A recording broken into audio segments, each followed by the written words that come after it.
Një shpërthim i fortë si pasojë e një rrjedhje e gazi ka tronditur një kompleks pallatesh në afërsi të Ish Parkut në Tiranë. Vetratat e pizzerisë kanë përfunduar përballë të bizneset të tjera. Fatmirësisht nga shpërthimi nuk ka patur pasoja të rënda në njerëz, por pronari i biznesit dhe punëtori kanë mbetur të lënduar dhe janë dërguar menjëherë në spital.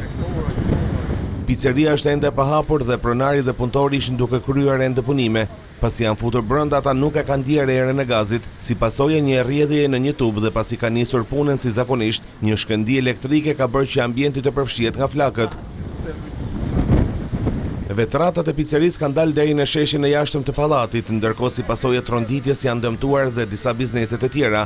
Fatmirësisht bombulet e gazit kanë qenë të instaluara një kat poshtë biznesit dhe rrjedhja ka patur vetëm një tub gazi ku ka ndodhur dhe shpërthimi. Sistemi i sigurisë ka parandaluar kalimin e zjarrit deri në depot e mëdha të gazit në katin e mëposhtëm, duke shmangur kështu një tragjedi.